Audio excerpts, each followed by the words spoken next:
I've actually never been deposed, but actually not in anything official. I had to do it in school. But yeah. Can you spotlight the room? I can't, It's it's not, I'm just trying to get on Zoom or.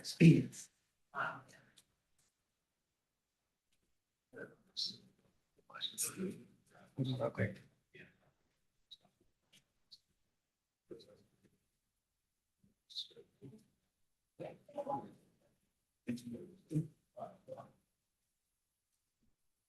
No, it's not letting me. Oh, there, okay. Spotlight for everyone. Yeah, perfect.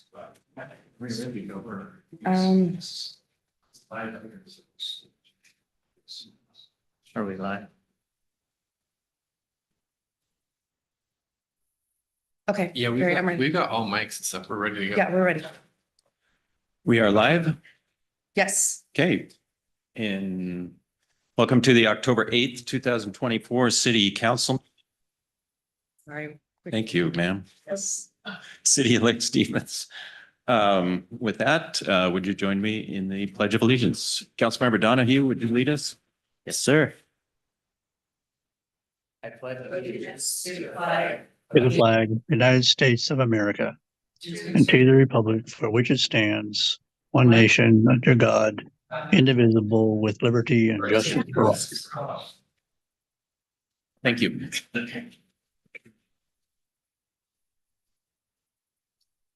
City Clerk Challenge, roll call, please.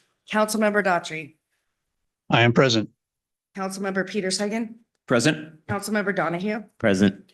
I understand Councilmember Shipman is absent. Councilmember Jorstad. Present. Councilmember Ewing, Present. and I don't see Councilmember Tagent online. So I believe he's absent. Yeah, he indicated just briefly, he probably wouldn't be joining us. Okay. And do we have the mayor online? He had some technical difficulties, so he's trying to restart, but he'll be on. Okay, great. So I'll move to excuse Councilmember Shipman and Tadgett. Second. All those in favor of excusing Councilmember Tagent and Shipman? Aye. Aye. Aye. That's right. We got the voice from above here. Thank you, Councilmember Daughtry. With that, we have an agenda before us, and I know we've got a couple of slight modifications to take care of. Is there any changes from the council? No? City Clerk Chellen, did you want to highlight a couple of things? I do, yes, thank you. Hold on here. Okay, a couple of things on the consent agenda and then also one thing on the executive session. So on the consent agenda for the city council retreat minutes, if you printed your packet in the last couple of days, it's been corrected, but it did say February 13th at the top of those minutes and it should have said September 13th. So just want to make that correction. And then item G, the contract with R&R Construction to move the playground equipment. It's not technically a contract. And so I just want to make sure I said this publicly for transparency. It's really to ask you to award that project at the amount that we've specified in the staff report. And then a contract would follow. So you see the proposal in your packet from R&R Construction, just so you know how much it is, but it's not budgeted. So we're asking for your approval of the amount tonight and the project with a budget amendment to follow. And if that needs more clarification, we can certainly pull it from consent, but I just thought.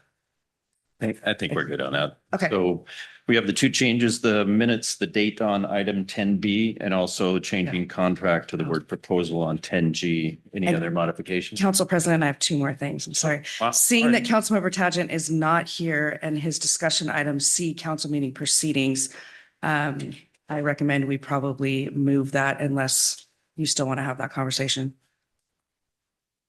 And then the last thing is adding property acquisition, real estate to the executive session tonight. And those are the changes. We all got that. Move to approve the agenda with the changes that have been read into record. You have a second? Second. All those in favor? Aye. Aye. All right, unanimous. So I do have one thing. I don't know how the item keeps getting on the agenda about the council meeting procedures. I'm assuming that stuff goes through the council president. So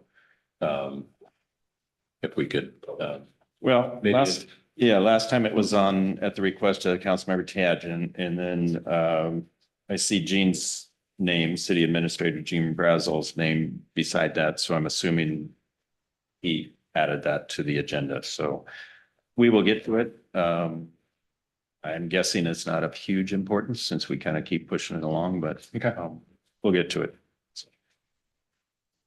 With that, guest business. Eric? We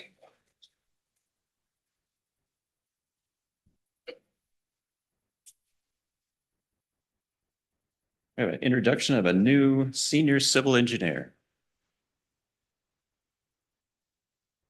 Well, good evening, council members. My name is Eric Mangold. I'm the capital projects manager. I'm filling in for Aaron or Kim, but I'm here to introduce you to our new senior civil engineer. His name is Ben Romanaggi. Yeah, he started on September 9th. Ben grew up in Portland, Oregon, attended Oregon State University in Corvallis. He has a master's degree in civil engineering and wood science. He's a civil engineer with 8 years of experience, and he's worked at structural testing and tsunami labs. He's fought wildfires in Oregon, which is pretty cool. He interned for WSDOT, and he spent the last 7 years at Jacobs Engineering as a bridge engineer. He actually, one of the coolest things that I have heard, he recently traveled to Eswatini, Swaziland in Africa to help build a pedestrian bridge for a rural community. So it was a kind of an Engineers Without Borders type thing he did. He enjoys running, bird watching, kayaking, reading, and yoga. He moved to Lake Stevens last year with his wife. Her name is Marie Elliott, and she's a new veterinarian working here in Snohomish. And they've been married for 4 years. They have 2 cats, Floof and Malice. And he's very grateful for the opportunity to work for the community that he's grown to love, and hopes to bring his energy and knowledge to making this city a more livable place. And so I'd like to introduce you to Ben. All right, great. Welcome, Ben. Oh, great.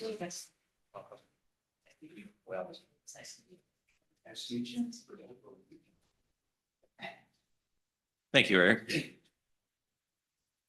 Next on the agenda, we have citizen comments. Kelly, do we have anyone online that has raised their hand? I don't see any hands raised, but just again, if you are online and are attendees in our Zoom meeting, if you could raise your digital hand, it is time for citizen comments. I can let you into the meeting. No. Okay. Anyone in the audience? I see we have the school district superintendent and the facilities manager. I'm assuming they want to speak for a couple of minutes. Now that I have the opportunity to present. My talk, okay. All right, welcome. Thank you. We're just here to be part of Lake Stevens and what the city council is doing to support our town. I, again, am the superintendent for Lake Stevens. Month 4, day 6, I believe, is what we're on. So Rob Stanton is our executive director of capital projects and planning. He and I just came from a bond presentation at the PTA at Mount Pilchuck. We wanted to make sure that we were here to support and listen. And we just sure appreciate what you're doing. And I love Lake Stevens. Loving the school district and loving the town. It's just very fulfilling. And I'm just, again, pleased to be here. So thank you. All right, thank you. Sure. Anyone else in the audience? No? Okay, let's move along. Council business. Let's go to Councilmember Daughtry, since he's online somewhere. Yeah, I got nothing. Okay. Yeah, I'm fine. All right. Looks like it. All right, Councilmember Ewing. I just wanted to share. So we had planning commission interviews yesterday and today. Had a number of very solid applicants, and looking forward to filling that commission. And we're just grateful to the community members who participate in a volunteer capacity and helping out with that. Also walked the 91st Street project. And already share with our project manager, just outstanding project, and discussing. It's interesting to see how many people are walking that path, especially with school children, seeing a lot of different folks walking that trail. And since she's here, I just want to acknowledge publicly the school district's response to an issue with the busing issue. I was super impressed with Dr. Templeton and her team's response to how they handled that. They just were utmost, they acknowledged the issue, they addressed it. in a very prompt, professional way, and it was very impressive. And so I just want to thank you and your team for making something positive out of something that was a little bit of a challenge. So thank you. Great. Councilmember Jurstedt. Thank you. Had a great conversation with Chief Kevin O'Brien with the Snohomish Regional Fire and Rescue. And he really echoed some comments that Aaron. Thank you. Director Elverson mentioned at our last meeting around just the great collaboration between the city and the fire department and developer around that Main Street Fire Department area. He just spoke really highly of his conversation with the city and the way that the work is moving forward. Super excited about how that project is going to go. They're also working on forming a citizens advisory council. And they're pretty excited about looking at some other models that are working well throughout the state and having citizen input in the work that they're doing. So he and I are going to meet and talk about that more fully here in the next month or two. So more to come on that. Thanks. Okay, great. Councilmember Donahue. Yes, thank you. So last week I virtually attended the Planning Commission meeting, which was abnormally lively. Lots of interest in the comprehensive plan, lots of good questions from the community. And while I'm thinking of it, just a reminder that the public comment portion of that is still open. It's been held over, so there is another opportunity for public comment at tomorrow night's special meeting. And just in particular, I want to thank and commend staff and the commissioners for their great job fielding the questions.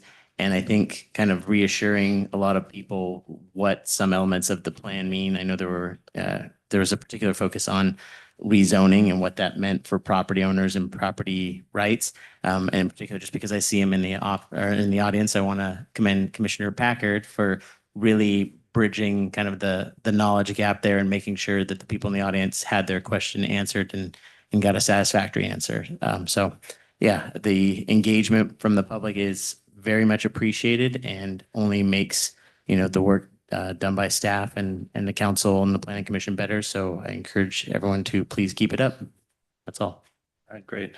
I have a couple of shout outs for Jill Meese in Public Works. We kind of did a crash test, I guess, not test, but installation of a new road dot over here in North Cove Park, right to the last minute before the regatta took place. It was crunch time and you guys did it. So very, very appreciative of that. So with that, also Friday, the food bank had their annual Empty Bowls fundraiser.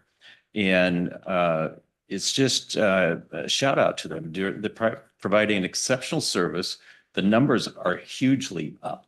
I mean, it is amazing. I think the numbers were last year, they were doing about 300 people or groups a week, and now they're doing like 800 a week. It's just, and they're meeting the needs. So it's just nice to see the facility is up and running, obviously, and it is stacked to the hilt with food, but it's part of our community. And if there's ever an opportunity for anybody to donate or do anything with the food bank, I'm surely it's appreciated. So. And the only other thing, November 5th, council is going to be canceled due to the election. So we can all watch the results of that epic evening. So is the mayor online? Does he have any business that he wants to take care of or? I'll go ahead and hold on comments tonight. Thank you, though. Nothing? Okay. All right, let's move along. City Department report. Eric, you're back up. Yeah, you're gonna be tired of me by the end of this. So I am bringing the kind of some answers back from the last council meeting we had. There was some questions, and in your packet you should have the report. But just to kind of surmise this, that we had some questions regarding number one, the significance of the two white lines next to each other over on Marketplace. That is what we call a buffered bike lane. This increases bike lane safety or bicyclist safety. It helps for comfort and visibility with that to kind of give them a little extra space when they're driving in traffic. This also narrows our vehicle lanes down to 11 feet wide, which is our city standard. Before they were close to 12 plus feet wide, which increases the ability for people to speed. It kind of makes it feel more open, so people want to speed there. So by narrowing these down to our city standards, hopefully it will help decrease the speeds that go through that area.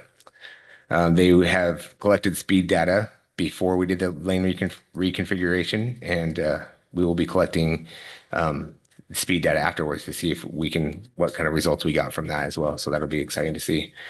Another question that was brought was what the budget for striping and thermoplastic work was and how this year compares to previous years. So this year in 2024, the streets budget for striping and thermoplastic was $100,000. It funds the material and the equipment for both the public works streets crews to do smaller scoped works, but it also allows us to contract out for, like, for instance, our long line striping project that we did this year. We have more information on that on the previous department reports that you can see in the packet.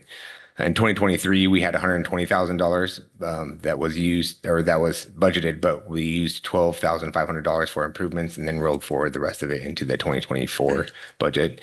And then in 2022, we had $120,000 budgeted as well, and we ended up using $113,000 of that through a contract for long line striping. We also get striping and thermoplastic done through various capital projects when we do other street projects. So we get a little bit more bang for our buck that way too. Another question was for the project on 20th Street. If we're reaching out to the school district and the school board and letting them know, so that we were actually just in a sewer district meeting today. They anticipate that they will have the road open by November 1st on 20th Street. So we're going to keep going with that. As a condition of the right-of-way permit, we make sure that the contractor provides regular email updates to emergency services, the school district, community transit, and public works as well. For the fourth question was what the impact has been on the school. So we've reached out to the school district and tried to get feedback from them to find out exactly how this is working for them for the 20th Street, the sewer district project's road closure. And then you'll see in the packet, we've got some pretty good responses from the school district, from the Mount Pilchuck elementary principal. He said that the families are adapting around and they are putting in traffic congestion alleviation measures to help mitigate it. And so it seems to be going pretty well. He said they haven't had any major concerns other than a few offhand comments. So that's nice to hear. The safety, security, and health specialists also reinforced that they've made some adjustments to try to minimize the impact. But pedestrian impacts have been minimal due to the fact that the sewer district or the ICI who's doing the project has kept a pedestrian path through their project, even though the road is closed. So that's very helpful as well.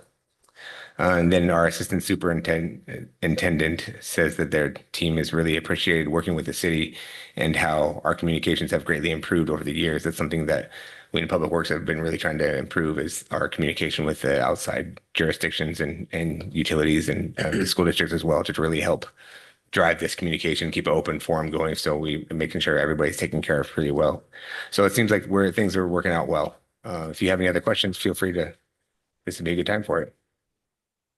Council, any questions?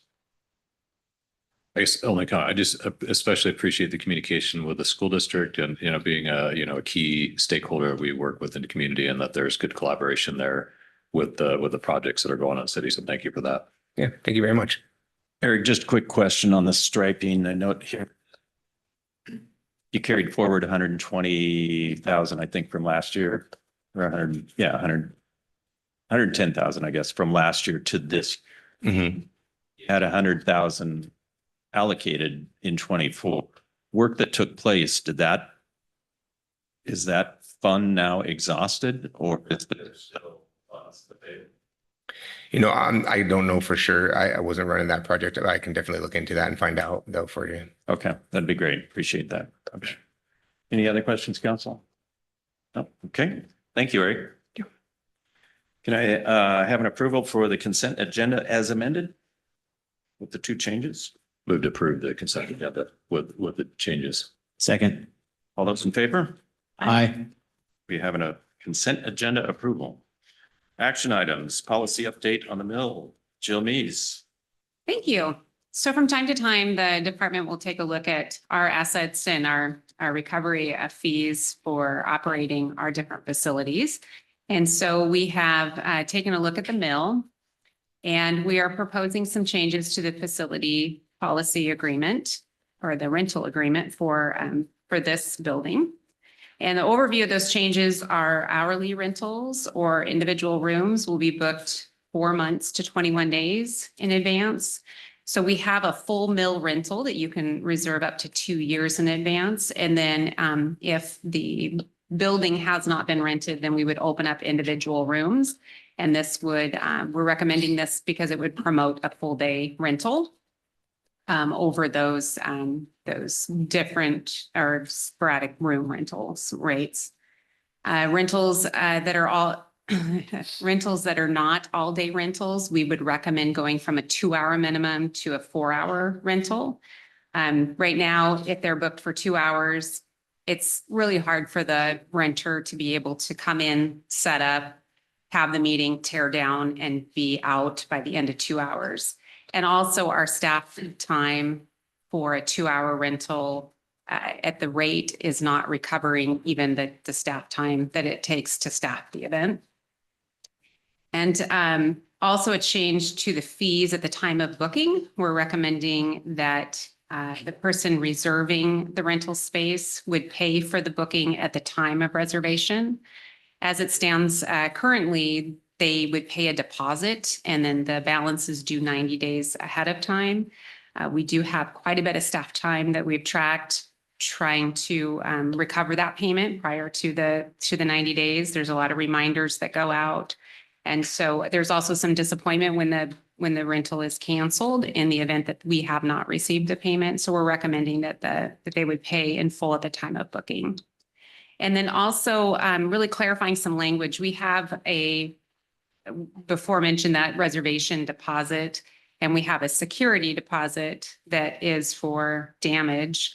But when they would cancel that, we would withhold the booking deposit. And so what we would like to call it now is, just for clarity, is a cancellation fee. So you would have the portion of the payment that you made at the time of rental that would be non-refundable, and it would be classified as a cancellation fee. The fees are discussed a later topic at this meeting, so I've tried to separate them out. So that is the overview of the policy changes that we're proposing for the mill rental. And that policy is also attached in your packet. I'm happy to answer any questions that you might have for that. So do you want to, I guess, maybe highlight the rental rates later in the Yeah. fee? Okay. Mhm. All right. We'll be going through the fees, Well- the changes of the proposed fees later in a later topic. Okay, great. Council, questions? I do. So one thing I didn't hear you touch on is a 21-day notice for renting the facilities. There's sometimes very short notice. And it says subject to staff availability. What is the state of our staffing level to accommodate shorter term availability for the mill? Yeah, it's a great question. Currently, we have coverage 7 days a week for the rentals. Where it can get a little bit, why we'd like to have the 21 days notice is that at times our staff has already worked 40 hours prior to the rental coming up. So just looking at a work-life balance for those employees of working from, as you can see, the hours are from 9 a.m. in the morning to 10 o'clock at night. So it's a pretty long day. So we would have to see if people can flex their schedules, and we want to give them as much notice as possible to be able to accommodate those rentals. So with 21 days, you could still contact the department within the 21 days. And if it's during a time that we know we already have staff available for that, then that's something that we can take on. But we would want to have just the 3 weeks so that we can alert the employee ahead of time and let them know we have this rental coming up on a Sunday, or we have this rental coming up on a Saturday, and so that they can be able to flex their time. Okay. Second question. So the year-to-date revenue, so are these adjustments in the policy? I guess what some of it is, I know staffing, you're trying to manage that in the facility. But as far as revenue, previously we've had revenue as far as, how much we have. Do we know where we are in 2024 year to date compared to 2023 and how our policies and usage rates compare? I know that the department has done an analysis on that. I don't have it for you tonight, but I can definitely let Sarah know and she can present it at a later time for I know that she's tracking the hours and the days that it's been rented and then what the revenues are for that. Yeah, that would be helpful to see, because I would just like to make sure that we're, providing a balance. And with regard to the 21-day notice, I realize there's some staffing issues, but there's also, it's a resource for the community, and I would love to see it used as often, as circumstances permit. Ideally you'd have more notice than that, but I will just make a comment. I shared it with you before the meeting. I attended a wedding here last month here, and it was a really outstanding venue.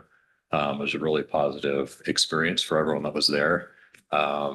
So thank you to everyone that was involved. And that's not a one-off. I've been here multiple events here outside of official city stuff, and it's just been just a very positive experience. So thank you to you and your team for your efforts to make this a really positive venue for the community. Thank you for that. I'll pass that along. Right.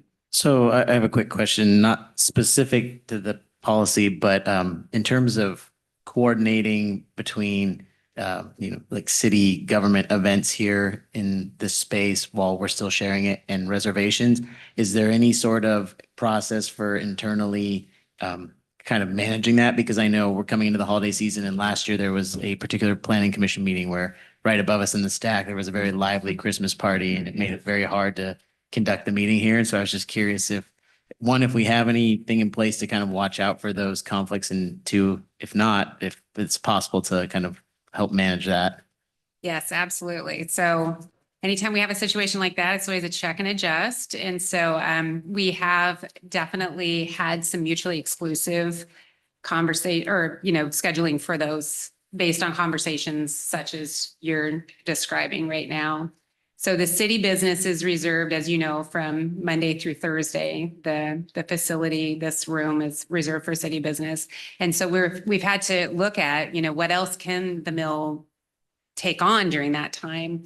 And I think that when we built this facility, we really thought that it would be rented in its entirety. That's kind of how we focused when we were writing the policies. And then later we found that the usage of it has really kind of shaped the trends. And we're finding that different types of events that we weren't aware of before are using the facility, which is fantastic. But we've also, later in that next presentation that we're going to bring up, we're going to talk about some of that usage trends and how we're kind of shaping the policy so that we can get the maximum utility out of the building and still have really quality events. So in answer to your question, yes, we have definitely looked at what is the conflicting use. And, at the time, I think, when the building was built, it was like, well, we can have the Hartford Hall independent of the stack. And obviously we know now after we've seen it in motion, that's not a possibility. So yes, it's a great question. Okay, thank you. You're welcome. Do you think that by going to a 4-hour minimum, you're going to discourage some of our typical users? I don't. Under an hourly rate, our hourly rate remains pretty low. We've had a couple situations where we've had back-to-back rentals. So to maintain the quality of that rental, you can't have it bleeding into the next rental. And so I think with the 4-hour minimum, it still remains competitive in pricing. And it ensures that the renters are not disappointed when the space isn't ready, because we also need time for our staff to come in. Even though there's expectations of the rental to have some cleanliness, we also have to guarantee that next rental is getting that premium experience as well.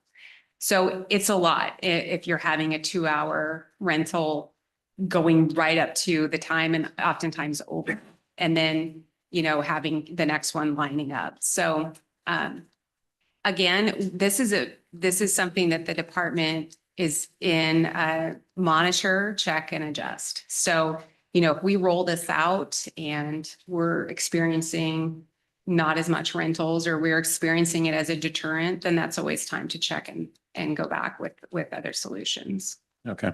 Okay. So how do you monitor that? I mean, you could look at it monetarily, or you could look at the total number of, 2, 4 all-day rentals or whatever. Do you guys have like a matrix you're using to determine that, to whether it's effective or not? Yes, we're looking at both of those things. We want it rented as much as it can be and maintain the integrity of the facility and the experience of the facility. And then we're looking at the recovery as well. So there's definitely break-even points, and then there's, economies of scale. So how, if you raise the price and we're not getting that return, then we know that we have made, we need to check and adjust that. So Sarah does the majority of the monitoring of that. And so I can definitely bring you back her methodology, but I know that she's looking at both of those. And one last question: how often are we having issues of guests that aren't respecting the property, and how do we go about monitoring that and holding folks accountable that aren't respecting the property? Yeah, so at the conclusion of every rental, there's a checklist that's provided to the renter to go down the list of checking. All of the expectations are set up at the beginning of it, and that's a process that's given to them before the taking the rental for that day. And then our staff goes back and checks it as well. So then any damage to the facility is photographed, and then it's charged back at the rate that it takes to replace it. So I don't think we have large damage to the facility on a regular basis. We definitely have had some damage, and we've had some items that have needed to be replaced. So also kind of dovetailing into that second part of our presentation later on, we talk about establishing a rate of what it is to replace an item that has gone missing or vandalized during the process of a rental, and then the rate in which it takes our employees to replace it. Thank you. Yeah, you're welcome. So this being an action item, I know that you're just looking for feedback at this point, and any guidance or anything, or what do you, We are asking for your approval of the changes to the mill policy as attached for this plan. okay. So would someone like to make a motion updating the policy, rental policy for the mill as proposed? I move to, sorry, say that one more time. Just update the policy of the rental for the mill. I move to approve the updated policy for the rental of the mill and all the subspaces. Second. All those in favor? Aye. I vote aye also. It is approved. Thank you, Jill. Discussion items, 2025 proposed budget. Financial Director Stevens. Thank you very much. Please share my screen.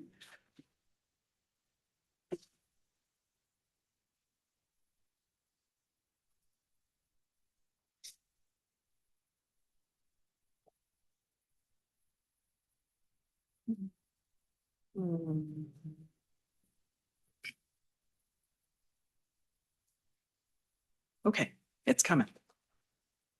Minimize this. Okay, good evening, Council. Tonight, we're going to look at the proposed budget. We're going to do a recap of what we went through at the council retreat, and then go over the CIP and capital budget. Okay, public hearings are about 2 weeks away. We don't have a budget session scheduled for next week, but if council needs additional opportunity for discussion, we can add one. Just wanted to get that in front of you. We start public hearings on property tax and the preliminary budget on the 22nd. This is just a reminder of our 2025 budget priorities. We are looking to enhance pedestrian and traffic safety and proactively maintain infrastructure. So this is a recap of our wage and benefits. For the non-represented, we're looking at a 3.24 cost of living increase. This is 90% of the CPI. The represented classes for 2025, the Teamsters are also at a 3.24% based on their 2024 contract. The Guild commissioned is at a 3%, again, based on a 2024 contract. And then the Guild non-commissioned is in negotiations. I believe they're coming close. You'll probably hear more about that later. And then looking at our citywide benefits for medical and dental increases. For medical, we have Regents and Kaiser. Those have increased 7.3 and 8.2% respectively. We did have a 7% increase. We had an average 7 to 10% increase in our original assumptions. And so this kind of falls pretty close to what we were thinking. Willamette Dental increases 6.9%, and the remainder of our benefits are having no increase this year. This table shows the positions included in the budget by fund and quarter. The majority of the new positions have been budgeted in Q3. That is to ensure we can save a little extra money, put it towards everything else in the general fund. Two of the positions on here were updated to Q1 during the council retreat discussion. That was the senior accountant and the Parks Revenue Development Specialist. The third in yellow highlighted is the assistant planner that was updated recently, not only due to the need, but also available funding. That position is about 95% budgeted out of the permit funds. And so that is a managerial fund there. At the top, I have them broken down by general fund, general managerial, street, and stormwater for costs. Those general managerial include the permit fund and the rental fund. So there are some salaries coming out of that commercial rental fund as well in 2025. The graph shows approximately 63% of the included positions are coming out of the general fund, and approximately half of that general funded positions are budgeted in the third quarter. I did add the positions down at the bottom that are currently on hold. We will revisit those remaining requested positions mid-year based on revenue and results of that public safety tax. So looking forward to that. No other changes have been made here. This is the proposed programs and purchases by fund. These proposed items have not changed since discussed at the council retreat. Stormwater, as you can see in the graph, has the largest portion, followed by computer. Computer is software, hardware renewals and upgrades and improvements. Just as a reminder, that stormwater total does include a large $668,000 grant to offset a portion of that CCTV program. So that's why that's such a large dollar amount. I did want to mention here that we had a lot of discussion at the retreat regarding the traffic safety program and courts. Those are not currently included in the budget. Staff was directed to come back with more information on that program. So that research is being done and work continues and will be brought back to council. If council does approve that, we will bring it back. Yes. Third from the bottom, it lists 25K for the traffic camera program. What is that cost? To research it. Okay. Research and development of that. Thank you. As you know, the program will be a lot larger than that once we get there. It's like that. Yeah. Yeah. Thanks. Good call, though. So this is a recap of the revenues. During the retreat, we discussed ways to enhance the general fund. One idea was to sweep interest from other commingled funds to the general fund. Doing additional research, what we found is we need to do more research. The legal interpretation of the RCW differs significantly between Municipal Research Service Center and the State Auditor's Office. The RCW states that you can sweep the funds unless otherwise restricted by law. MRSC, their interpretation is that the RCW must specify the interest is restricted. The interpretation of the auditors is that interest earned on revenues are restricted for the same purpose. MRSC in the end does defer to the state auditor's office. And so we are doing more research on that at this point. What we had hoped, we had estimated at approximately $1 million we could sweep into the general fund. We are closer to about 78,000 for known unrestricted revenues, and those are coming from the internal service funds. So at this point, we are going to do some more research, look into it, determine whether or not we want to go ahead and pass the resolution allowing for us to sweep the unrestricted revenues and then just move forward with research. So I'll be coming back to you with information on that. Barb, what's the timeline on being able to research that information that's needed for that? I don't have a timeline for that. A ballpark, like, I would say beginning of 2025. okay. Yeah. Yes.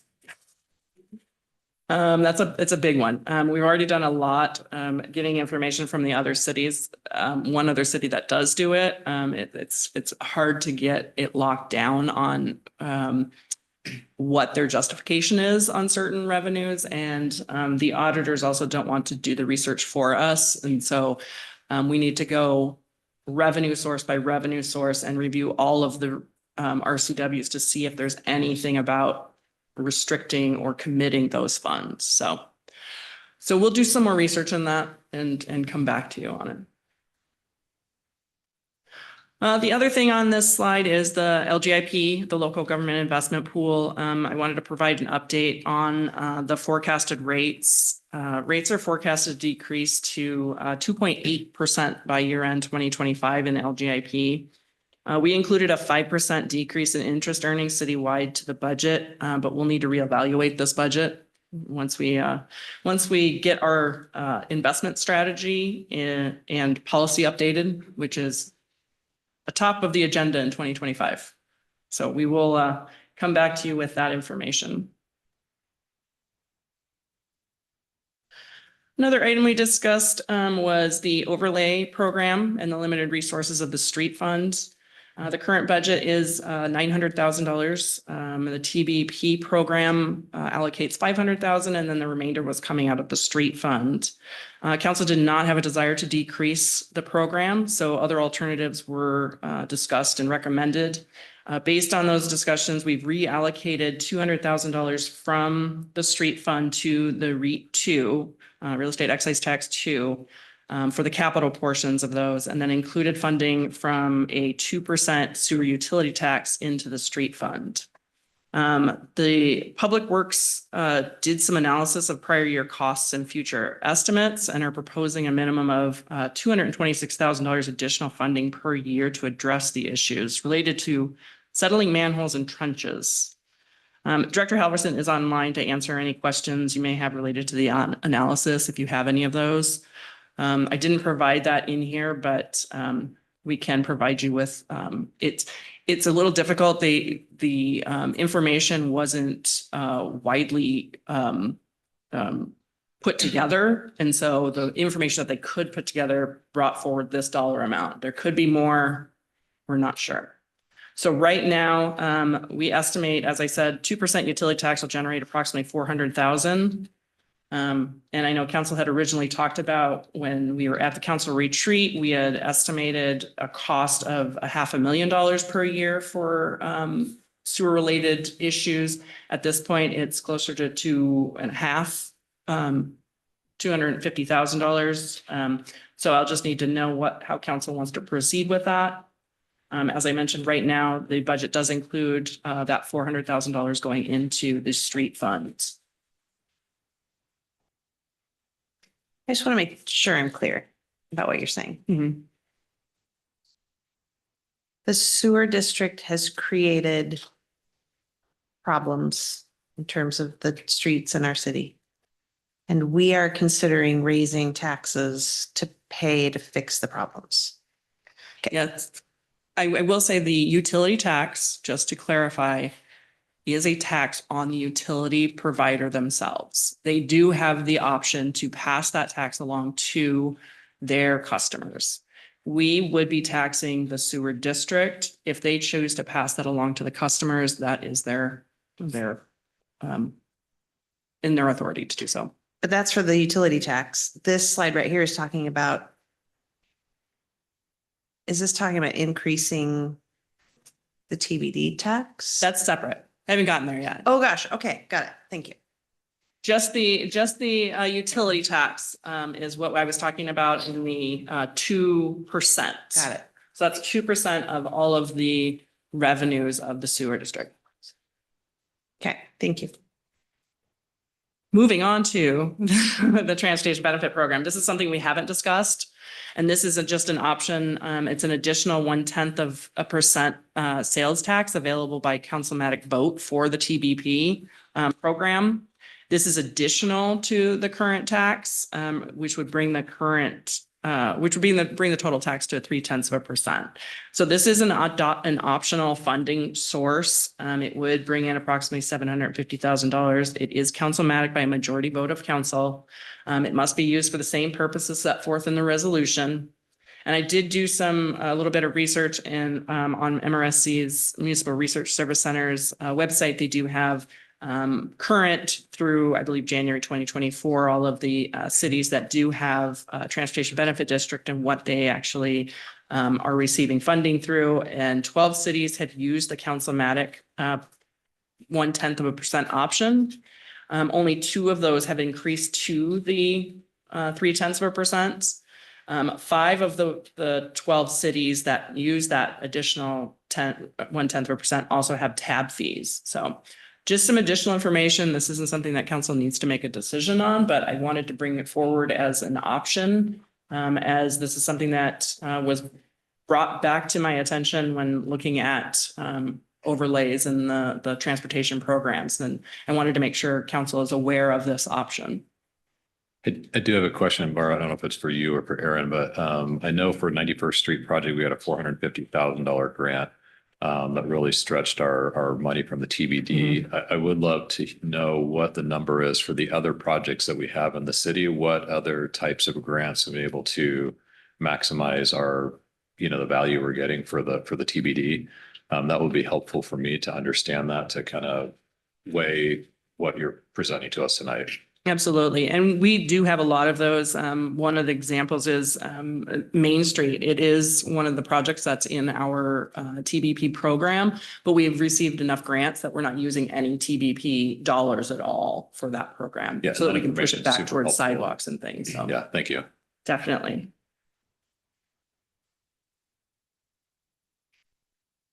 So that leads us right into the capital budget. As you know, Eric Mangold is here. He's the star of the night. He's the project manager for the city, and he can answer questions specific to the projects if you have any. There's a lot of information on this slide.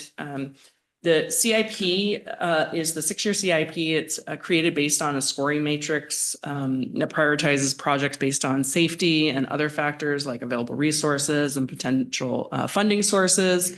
Like grants, and grants have specific dates. And so sometimes that will actually push the beginning date of projects. And so sometimes you'll see some of the projects that we're doing were slated earlier and now are moving out further. And that's based on obligation dates, or funding is available only through a certain date. When is it secured through? So we do have some of those projects in here that are moved around. The timing is scheduled differently based on that information.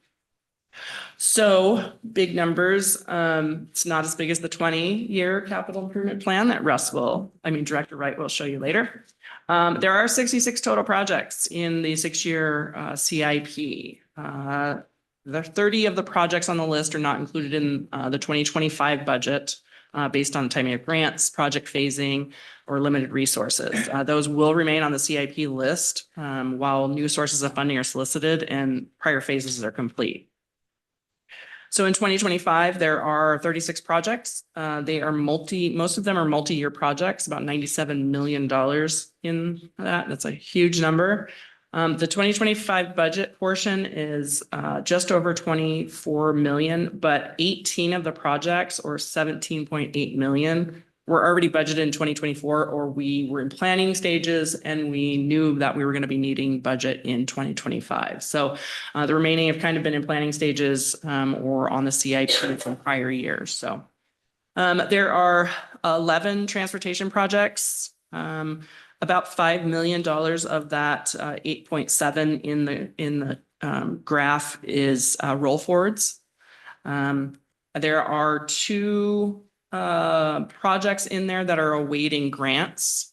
So those budgets aren't included in the revenues or the expenditures. Once we receive those grant notifications, we will bring back budget amendments to add those. There are 10 park projects and about $4 million of that is roll forward. And then there's 10 facility projects. Nearly all will roll forward, and we are waiting for a grant on one of them. And then there are 5 stormwater projects, and the majority of those are new, and we are waiting on a grant on one of those as well. So it's not actually included in the budget dollars.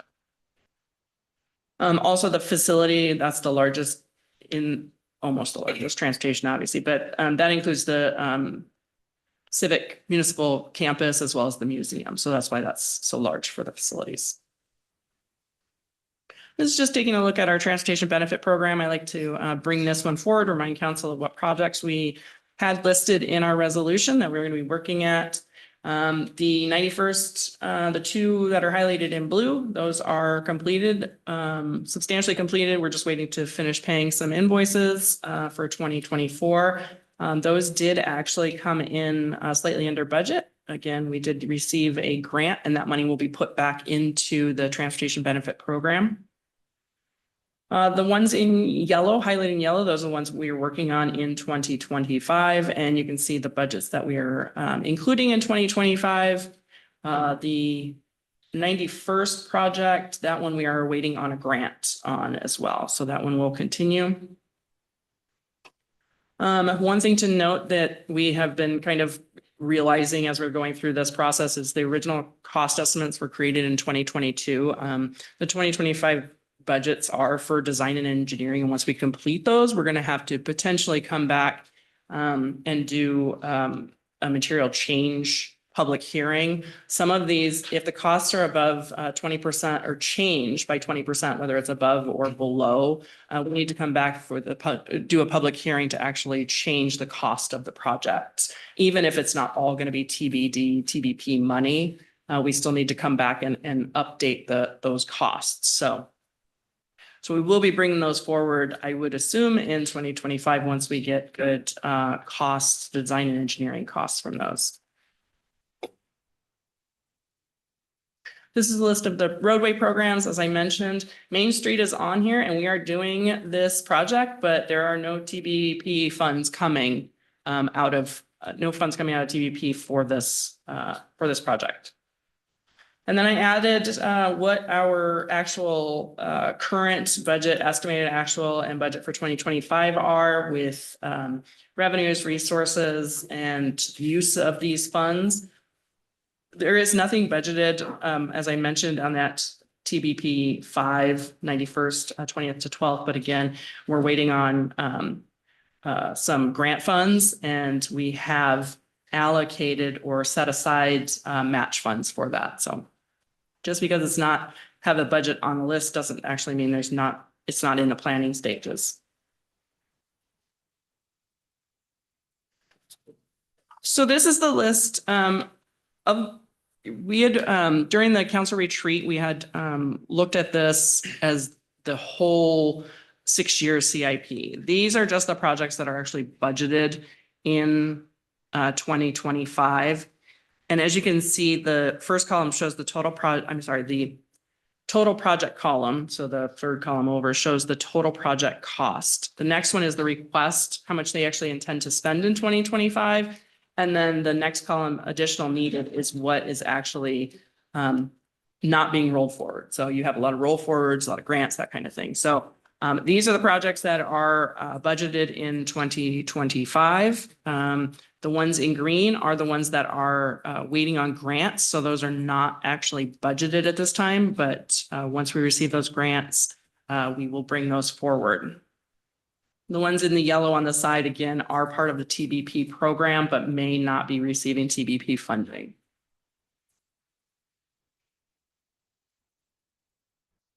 This is the projects for the facilities, utilities, and stormwater. Allocation for funding of 2025. The same here for the total project costs, requests, and additional funding needed. One thing to note, the bridge replacement, which is the second from the bottom, that one, we did receive the Public Works Trust Fund loan on that, $911,000. We will need to budget the debt payments once we receive the loan amortization schedule. So we don't have that documentation yet, so we will be adding that into the budget once we receive that. So as you can see, the total requested capital project budget is nearly 25 million. The additional needed is 7.1 million, and some of this will be grant funded as well. And there are columns in the actual spreadsheet, and I didn't put them on here, that actually show what grants we have applied for and or secured. I believe that information, did it get included in your packet? If not, I will add it. Barb, can you clarify one thing? I'm a little confused here. Under the Transportation Benefit Program slide, Mhm. and I'm going to use Soper Hill as an example. It talks about sidewalk, walkway, trail. Cost estimates 1.7 million. You go down 2 slides later and project number TBD 07, which is Soper Hill sidewalks. Now it's at 3.7 million. Yes. Yes, those are estimates. As I mentioned, the original estimates were created a couple of years ago, not based on. Right, but I Designer. mean, we're not seeing a $2 million increase in 2 years though. I understand that. So is it something changed? I mean, I need to talk to Public Works. Yes, Aaron is on the line and could probably speak to the changes in those estimates. Yeah, Director Stevens, can you hear me? Yes, Okay, very a good. little muffled, but yes. Okay, I'll do my best to speak up. I think it's a good question, Councilmember Peter Shagan. These cost estimates in the CIP are higher and very conservative. I've asked the engineers to sharpen their pencils on these, and they've begun to do that. I think 3.7 is far too high. It's overly built and not what we're looking for. So I apologize for the inconsistency, and we're going to go back and sharpen our pencils. I would say that any reasonable person looking at that project would not see a nearly $4 million sidewalk project. So this is a little bit of a growing pain. We have a new engineering team. Find a way to right size it for Lake Stevens. So a little patience on this one as we refine cost estimates, and we're happy to come back to you certainly with better numbers. The goal for us is to build the project that works and meets the needs and get grant funding to pair with this. But these inconsistent numbers are certainly not ideal. So I appreciate some patience, and we'll work to refine those. Yeah, I appreciate that. Did you get that? With the water line construction on Soper Hill Road, the congestion that has been created with the school getting out. We have the school representatives here. I'm sure they've probably gotten a couple of phone calls on that. I guess what I'm leading to is we can't shortchange the improvements on Soper Hill Road. That is a very important transportation avenue. And I realize the costs have gone up and so forth, but at the same time, it needs to be done correctly. So I note on that you're just looking for a sidewalk on one side of the street and drainage improvements. But again, just witnessing with that road being closed, the activity up there, we got 350 some odd units, residential units being built up there by Starbucks, the school, potentially a new school. We can't shortchange Soper Hill Road. So thank you. Thank you, Councilmember. As I said, we will come back after the design and engineering is done on those and bring that back to council.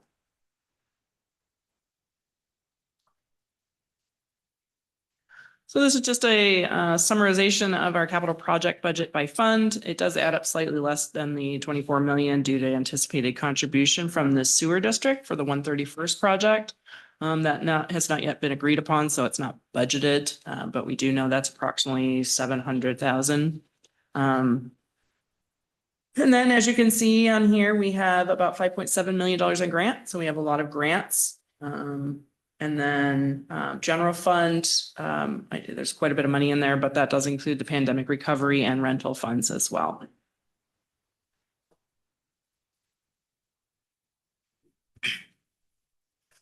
This is take a look at your real estate excise tax fund, just to bring that forward as part of the capital project planning. As you can see, we do estimate our revenues to continue decreasing over the years, as well as our investment interest. Real estate excise tax 1 mostly pays for our bonds. So that is what this fund is used for. It's restricted to financing capital projects that are in the capital facility plan element of the comp plan. There are slight differences between real estate excise tax 1 and 2. 1 I have highlighted down here, could be used for parks, recreation facilities, law enforcement, that type of thing. Real estate excise tax 2, you cannot do those types of things, and you can't purchase parkland with that either. So this is a look at real estate excise tax 2 and the projects built into this fund for 2025 and looking forward into 2026. As you can see, the pavement overlays are added in there. These are summarized columns. So you have 24, 25, 26, and then 30, 40, 50, 54. So 54 is when our final bond is paid off in REIT 1. So that's as far as this, this forecast goes at this point.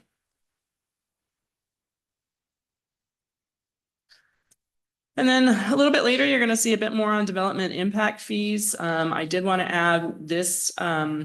We have, it was sort of fell through the cracks, your development or your impact fee report. It just got completed, so I'll be putting that in the packet for council soon. This is part of it is what is remaining in each bucket of money. So development impact fees are restricted for use. Traffic impact fees are for street system capacity improvements and are restricted by the traffic impact zones. We currently have 3 traffic impact zones. TIZ 1 is in the northeast, TIZ 2, the northwest, and then TIZ 3 is in the southern areas of the city. Park impact fees can be used citywide. There are no zones, and those are restricted for use in publicly owned parks, open space, and recreation facilities. And then we also have tree mitigation in lieu of payments, and these are fees paid to mitigate the loss of trees in lieu of developers replanting them. And then their use is committed to planting on city properties. So as you can see, traffic mitigation is what we have the most of at this point. It is broken down into technically 5 buckets of money. I have included a couple of the small ones into one. TIZ 3, this is what we have the most of right now. And any impact fees we receive in that zone must be spent in that zone. So TIZ 3, again, that is up in your, down, that's in your 20th Street corridor area. So this is the next steps. This is looking at our calendar. I put in here just a new and updated fee discussion that is actually later tonight. Actually, I think it's after this presentation. There's going to be various new and updated fees presented for discussion, collaboration with planning, parks, and public works. Any authorized fee updates will likely come back to council as a budget amendment, just based on where we are in the budget process. And then in future years, we're hoping to coordinate that with the budget to be adopted at the same time. So, and then one additional thing is stormwater rate recommendations will be brought back for discussion soon by our stormwater manager, Ferrant. Rate changes have to be approved and submitted to Snohomish County by December 1st to be included in the 2025 calculation. So those will be coming back soon.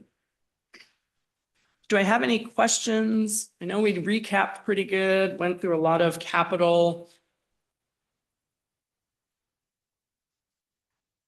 I do have one. I talked to Director Halverson about it, and I know it's a smaller request. The rocks that we have in the medians we're the only municipality, I believe, in anywhere outside of in the area that has those. They're usually full of weeds and trees that are growing in there. And so would appreciate some kind of allocation to put some stamped concrete or something in there. So it's just much more aesthetically appealing. It will long-term reduce maintenance costs for the city staff that have to go into the dangerous areas to maintain those things and reduce the use of chemicals to treat that. So it's primarily along Lundin Parkway between the two roundabouts that we have those. I would love to have Lake Stevens no longer be the last city in the area that has those. And I understand it's a pretty small cost to that, so that may just be within a small capital budget under the director's purview. Okay. I will add that to my notes. Thank you. I have a question about the development impact fees, the budgeted remaining available. Have those been earmarked to go towards any of the, anything we've talked about tonight, either the capital improvements or the traffic roadway work, or are we just? Yes, some have. Okay. So we have these are estimated ending dollars. As of estimated ending for 2024, as you can see, there's 5.3 million estimated for ending 2024. And then we'll be utilizing $1.5 million of those dollars in 2025. As we come up with projects for TIZ1, obviously that, or TIZ3, that will reduce. As you can see, the park, so the third one from the bottom is park unrestricted. So those are our park mitigation fees. As you can see, we're going from nearly 2 million ending in 2024 to about $500,000. So we are utilizing those funds quite rapidly for all of our park projects. So sorry to interrupt. Do we have that information in the capital budget where it talks about the fund source where things are coming from? You should. I will need to double check what I added to the packet. I thought it was part of the. I was just looking just even at the beginning. I guess that's item request, so it probably wouldn't be in there. Where it lists general fund, surface water management, the different. I didn't see. Yeah, I can definitely provide that for you. I need to pull it up. Well, Just get it to you guys. Okay. while she's doing that, Council President Aaron would like to clarify a couple things if he could. Certainly. Okay. Is this a good time for that? Okay. Absolutely. Aaron, you're on. Okay, thank you, Council President Peter Shagan. I hope this audio is better. I tried to move and turned off my video. Is it better quality? Yes. Very good. Okay, so I wanted to talk a little bit about the sewer district's impact on roadways. And so really quickly, and Barb didn't have it in her presentation, and I appreciate that, but we went ahead and took a look at the cost, the funds that are spent out of the street program or pavement preservation just this year on raising manhole lids. We spent around $44,000 this year adjusting sewer manhole lids. And then we also spent another $45,000 on pavement preservation related to sewer trenches. So specifically settling trenches just this year. And in past years, 2022, we spent $75,000 on that effort and $13,000 adjusting sewer manhole lids. And then again in 2020, we spent $41,000 repairing sewer trenches that were settling. And these are just acute repairs. These are things that are critical. We haven't done a comprehensive analysis of what's needed in these sewer trenches throughout the city. But if you drive the city, you'll see that sewer manhole lids are settling and they've got cracking asphalt and concrete around them, and they need to be restored. It's part of our pavement management program, and we should be doing it. And so the $250,000 Director Stevens mentioned includes more of that work. So it includes adjusting 30 manhole lids in addition to the manhole lids we already do as part of our pavement preservation. And it has up to 5 locations where we have settling trenches. So it's essentially addressing issues created by underground sewer utilities throughout the city. So I wanted to mention that. I think there was also a question about funding and pairing it with TBP projects. Of course, we're trying to do that.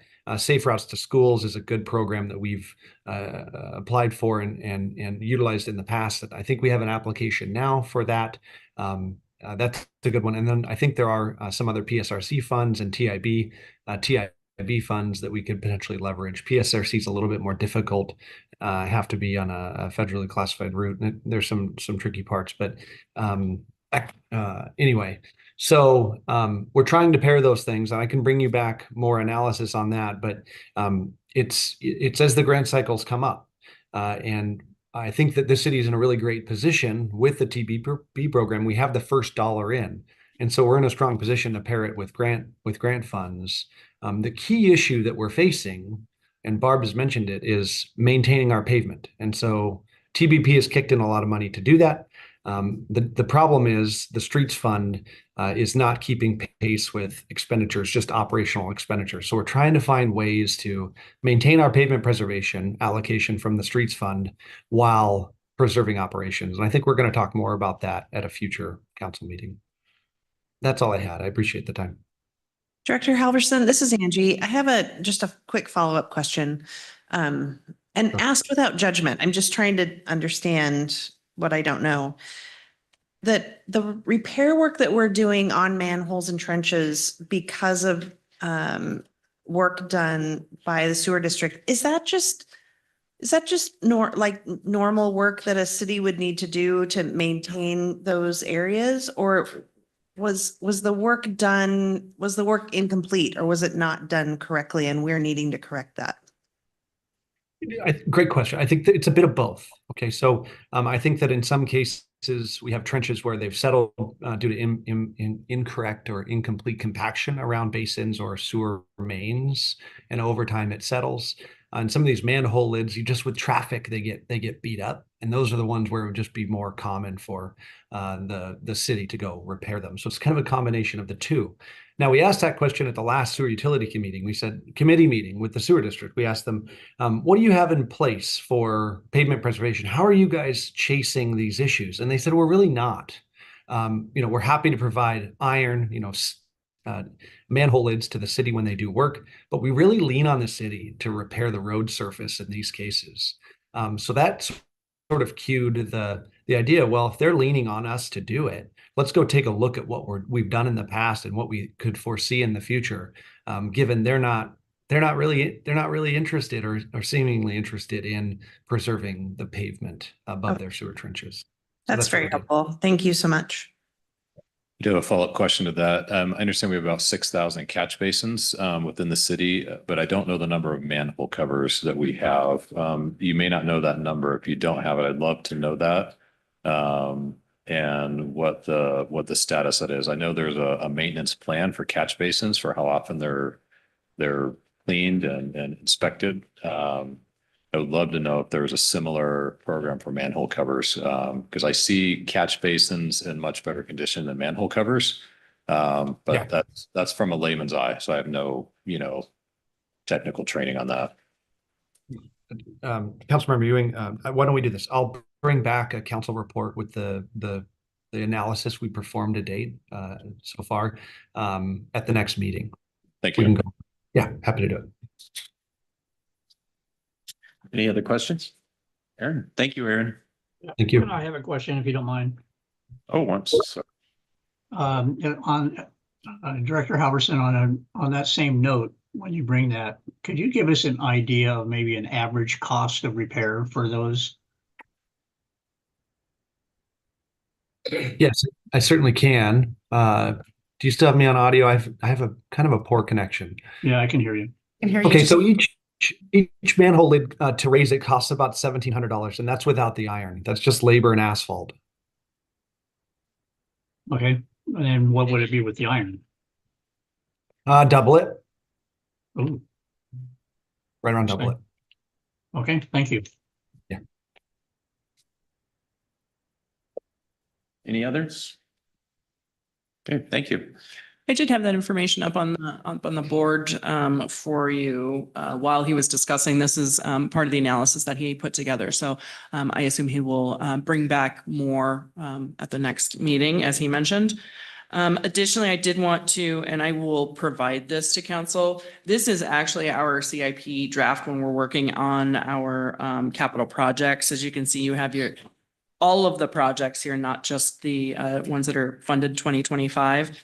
And it does include this grant section here that shows how many grants we have for each project and the allocations by fund for each. So we go through and we determine which ones can be funded through different buckets of money and then where we're actually funding them. So excuse me, I will go ahead and get this to you guys for before public hearings start. I'll get that to you tomorrow. Thank you. Yeah. Okay, thank you, Barb. Pretty well wrapped up on that issue. So no need to meet next week. I will just plan for public hearings and we'll go forward. Okay, great. Thank you, Council. Thank you. Next up, fee updates. Russ, I see you hiding back there. You are back there. There you are. Here. Okay. Thank you, Council. Russ Wright, Community Development Director for the City of Lake Stevens. Tonight, Jill Neese and I are going to share a discussion talking about some permit fee updates, some park fee updates, and various other revenue proposals that we want to bring forward. I do have a PowerPoint to share with you tonight, so I'm going to go ahead and share the screen. And Jill is going to start the presentation, and then I will take it back in a few minutes. Thanks, Russ. Is the share on this one.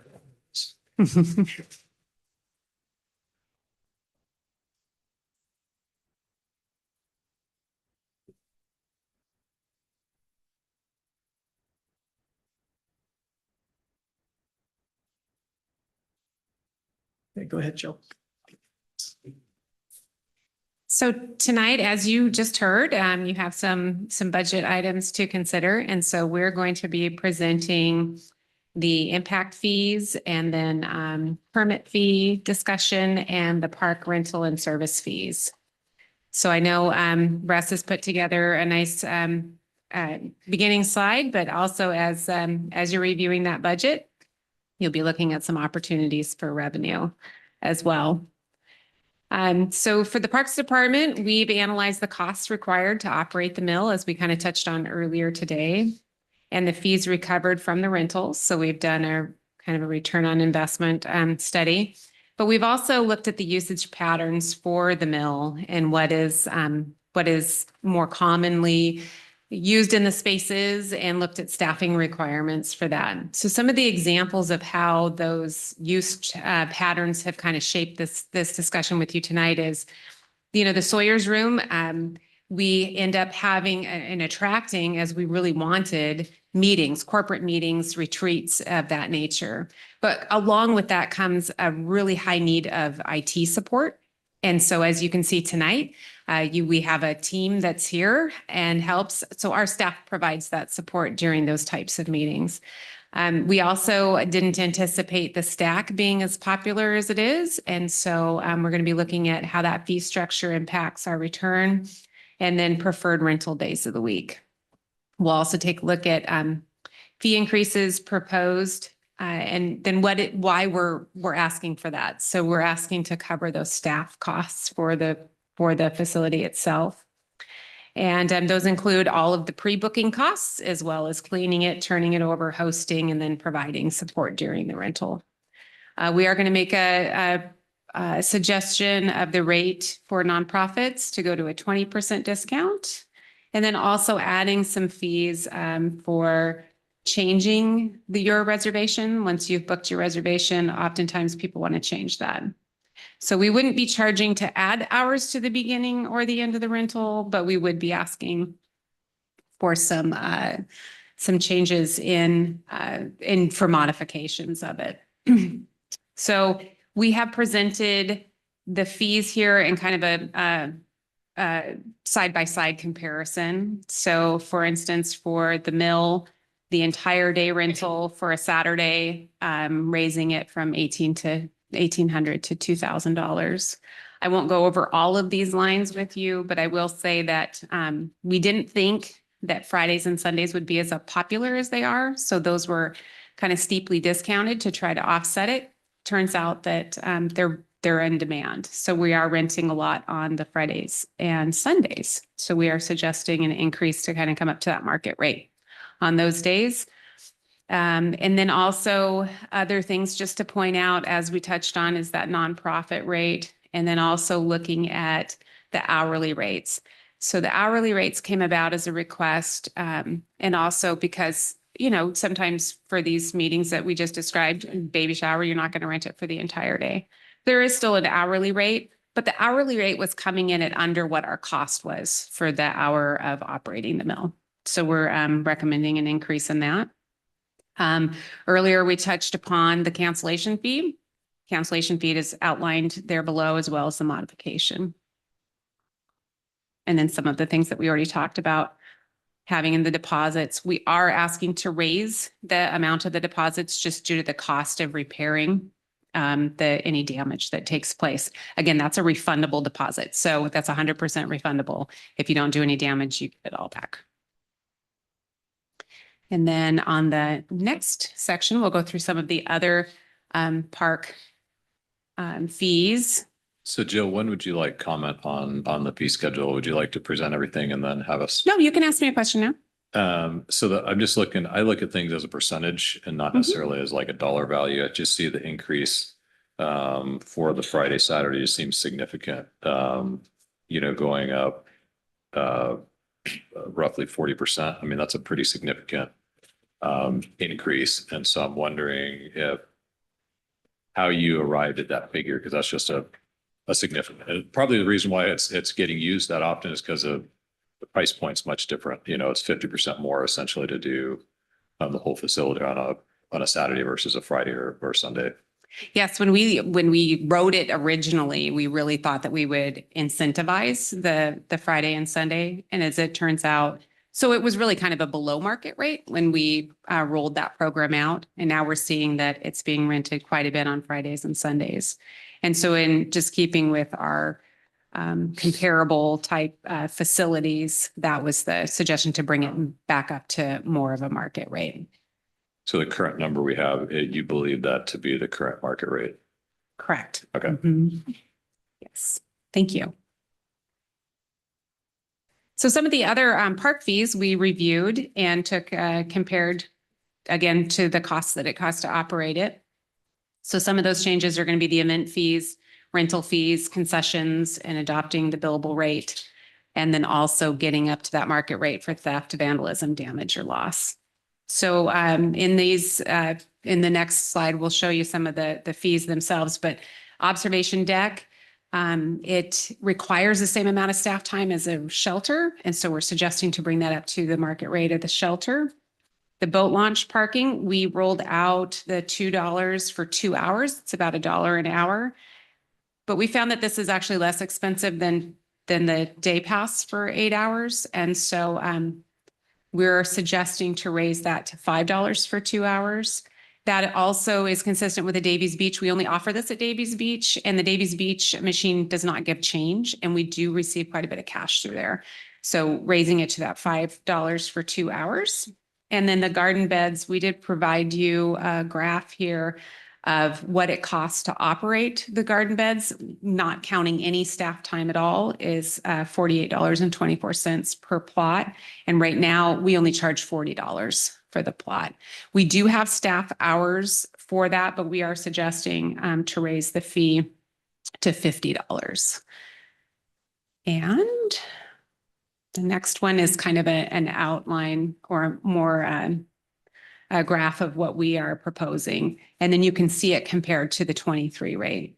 So the observation deck, as we discussed, and then the boat launch parking, garden bed, and then the damage and litter deposits. Right now, Per the agreement, it's 200. We would like to negotiate that through the RFP process when we have the different concessions come in anticipation of having different types of concessions. They may not need a $200 damage and trash deposit versus other ones that might be even greater if it's a higher risk type activity. Then they have the concession rates and event permits. We have boat launch closures that happen for some of our events, and we have staff time associated with that, as well as our equipment that we use to close down the boat launch. In some cases, we have to send notice to the paper. We have fees that we incur for that. And then also a mill spur closure rate. We have never established one at the time that we built the facility. So we are now have used it for a couple of years, and we have recognized the rates that are needed to continue that.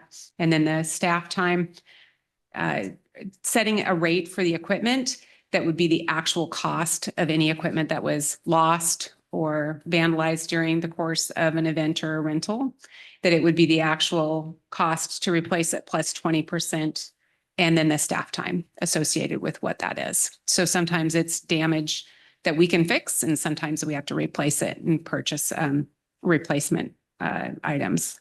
And then also through our billable rates, the Public Works Department has always had a billable rate for their crew. This would be for services that are needed for overtime requests. And so we're adopting those rates the same for the parks crew to be able to perform those. That's the end of the proposed park fee changes. So if you have any questions, I'm happy to answer that, and I'll hand it over to Director Wright after that. I do have additional questions. Sure. About the cancellation fees. Mhm. So I know some venues have different like tiers depending on how far out you are from the event date. And different. So how do we arrive at the $250 cancellation, and how I want to, I guess, have that number be such where we minimize the number of cancellations. I realize there's some unforeseen events, but also make sure that we're not leaving it unrented because of, a cancellation. Yeah, the cancellation rate, by the time you've rented the facility, there's varying levels, but if you're really close to your rental, obviously we've expended a lot of time, we've scheduled our staff, and we have some expenses with that. We want it to be enough that you wouldn't reserve different places and then make your decision on what you wanted to keep later. So we do want it to be enough that it would deter people from canceling their reservation. And then also the staff time that we incur at the time that you put in for your reservation. So we have staff hours that we start calculating from the time that our staff is needed to help you and assist you in your reservation. So that's the rate that was determined that would kind of be a balance between the two of them. And it is an increase from $200. It has been a $200 fee, and it was not listed as a cancellation fee. It was listed as a reservation deposit. So we're changing that verbiage, and we are raising it $50, but we think that is consistent with the need. Do you guys have a tracking mechanism to see, just make sure that we're balanced as far as staff time and Yes. availability of the mill? Yes. Excellent. I have a follow-up question. Yes. Earlier, when we were looking at the policy, I thought I saw that there were no cancellations after 90 days or any sooner than 90 days before the event. At 90 days, I would have to go back and read it. I don't want to misspeak, but I do believe that at 90 days for shelter reservations are going to be different than the mill. Are you referring to the mill? I think it was for the mill, if I remember right. I believe at 90 days for a full mill reservation, I think that you would forfeit your. Let me check on that. Okay. Yeah, I can take a look at I'm it. just thinking about Mhm. at what point is it a cancellation fee versus forfeiting? If you're having people pay up front now, so they're paying $1,800 2 years before the event. A lot can happen in a year and a half. Yes. And so at what point is it a cancellation fee versus you forfeited the $1,800 that you paid? Yes. If you'll give me a couple minutes, Oh, Director sure. Wright will, and then I can review it Okay, and give you an answer. that'd be great. Thanks. Okay, I'm going to turn our attention to talking about permit fees now. I'm going to cover both our land use fees and our building permit fees. So in general, the methodology that we've used is we've looked at our peer cities. The peer cities are cities in the central Puget Sound with a population of 30 to 50,000. And then we also have looked at some of our neighboring cities, and we'll use that same sort of methodology as we talk about the impact fees later. But one of the big drivers for why are we looking at the fees comes out of some changes in state legislation that we'll get to. But before we do that, I wanted to show you this graphic that sort of charts out when we've done fee updates for permit fees. So going back to 1994, 95, it's when the city adopted its first land use and building fees. Those stayed in effect for about the next 10 years when we updated the more modern building fees that were tied to the uniform building code, which has been superseded for a considerable amount of time with the international building code. And then our modern land use fees were substantially adopted in 2009. There have been limited updates through the years, but most of those updates have been tied to permit specific changes to the code. So the basic fee structure has not been modified. And a couple of years ago, we did update our hourly fee, and that's something we want to start building into our fee structure. As Director Stevens mentioned, that we'd like to really start looking at these annually to make sure that they're tied to inflation, and then do a considerable audit every 5 years just to make sure that we're not going to have to do potentially large increases. So the next thing to look at then, again, I mentioned the Senate Bill 5290. That was the recent legislation that changed the Permit Review Act.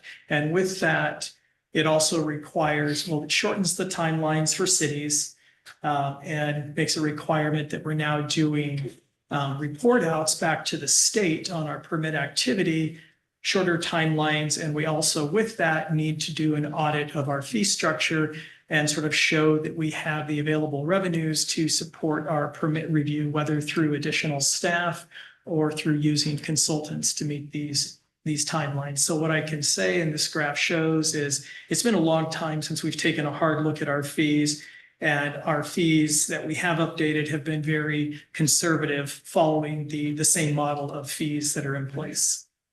So again, why are we reviewing these fees? Partially in response to changes to RCW 3670B.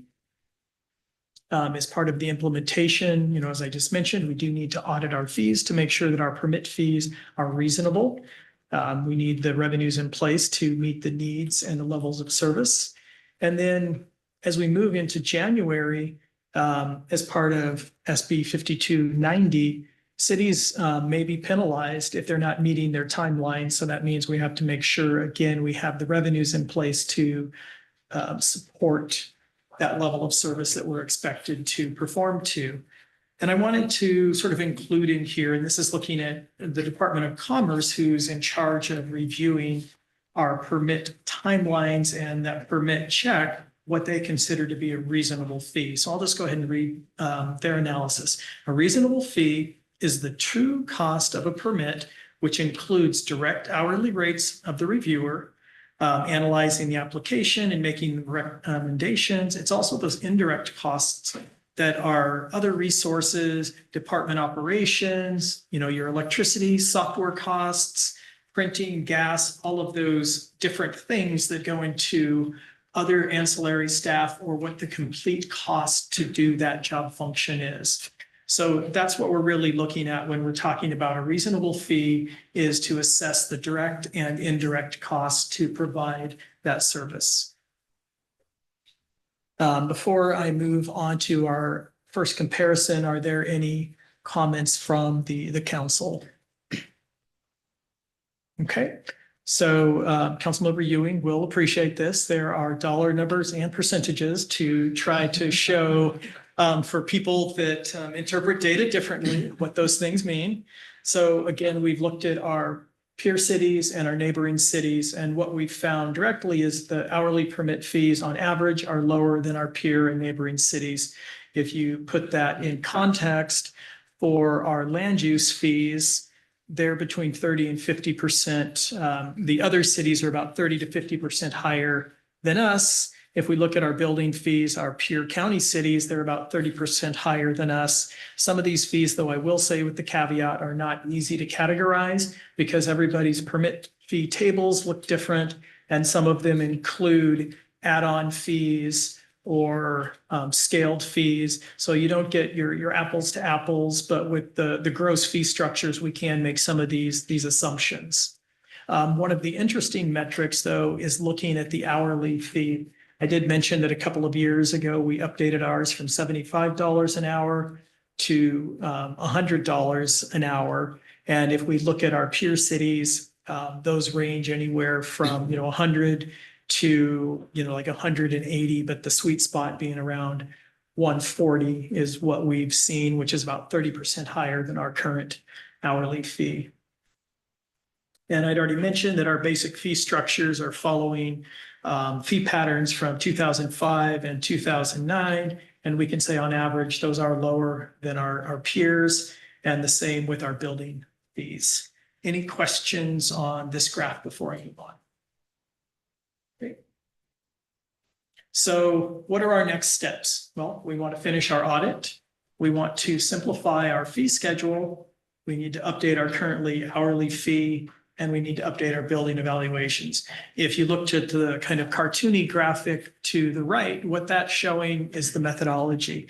So again, we need to look at those direct costs. What are the direct costs of our salaries and benefits for our staff? What are those indirect costs that go into our permitting? That's going to lead us to the next bubble, which is our permit review. We're going to get our abacus out and we're going to work on that and come back with a responsible fee, which is going to make Barb happy and hopefully our developers happy because it's a transparent fee and it has a defined methodology. Any comments about sort of the basic fee methodology that we're going to use to provide you with some updates? Okay. Pretty straightforward. Thank you. You're welcome. Okay. Now the big one, impact fees. Again, it's kind of a story of when were the last time have we done significant audits? And like you've heard with the permit fees and the park fees, it's really about the cost recovery and making sure that we are receiving the fees due for the services that we're providing the community. And with impact fees, that goes one step further, that it really helps enable the visions of the council, the mayor, to see projects constructed, as well as providing those matching funds for all of these important projects. So some of you may have gone through this before. Most of you, I don't think so. But how do we set impact fees? So the first thing is we need to identify our level of service, whether it is for a park impact fee or a transportation fee. We need to understand that level of service. Currently for traffic, we set that on the rush hour or the PM peak hour. So it's how many trips are going through an intersection during that period of rush hour. For parks, it's based on a radius to a different type of park. Again, that one's more based on equity. This one's very measurable on key intersections that we don't want to fail. So that's how we estimate the need and come up with the project. So what projects do we need to have in place, whether through construction, acquisition, et cetera, to keep our levels of service in place? And then we have to assign what is the project cost. So it might be the acquisition cost, it might be the design cost, it might be the raw construction cost. What's not included is maintenance. Those are not eligible for impact fees. Those really go to new constructions, again, and levels of service. So then we're going to also identify what is the city's proportionate share. So what are the credits? That's, as you heard about, say, our REIT dollars. Those are one of the city's funding sources or funds from our general fund. And even with the transportation improvement program, those are the city funds that work into our capital funds. So development isn't paying 100% of the impact. The next phase is though, after we've done these deducts, we do estimate then what is the remainder or the net project cost to calculate what does that impact fee come out to be. And you'll see I did put the legal requirements in here from the RCW and the Washington Administrative Code that authorizes cities to collect impact fees. So why do we invest in our capital planning? Some of those things you've heard about earlier during the budget presentation. We want to make sure that our capital projects can be affordable. And if we understand when they're happening, we can put the money away to make sure that year after year, we are contributing to different phases of our capital projects. We also know it's cheaper to maintain facilities than to let them degrade. We've heard about that through our pavement preservation and some of the fee proposals for our facilities, is to make sure, again, we're covering our costs and keep those up at the level of service we would like.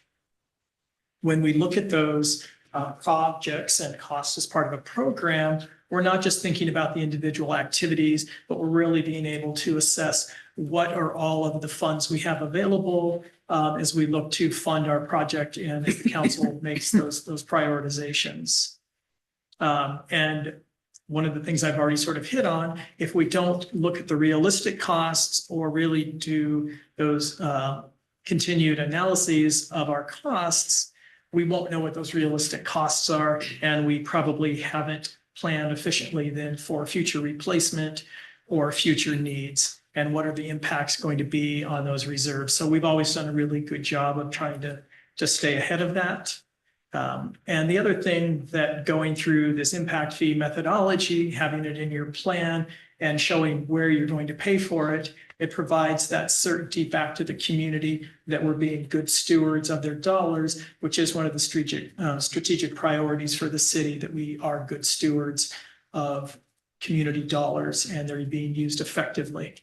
And I did put a citation in here where I've looked at some of these issues, and this came from an article from MRSC to provide these best practices.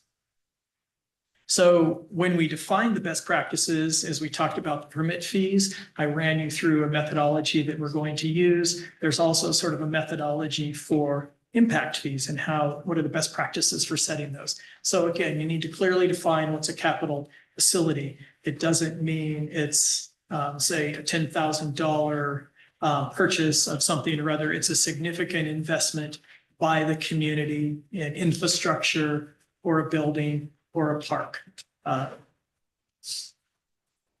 And why are we including it in our CFP? Well, we've already sort of talked about that. It does a lot of things for us. One, it gives the transparency to the community, helps set those priorities. It's also a tool for granting. Most of the granting agencies are going to require that anything we go after grant dollars for is clearly identified in our capital facilities plan, including what is the city's match and the funding mechanism that we can then add those additional dollars onto.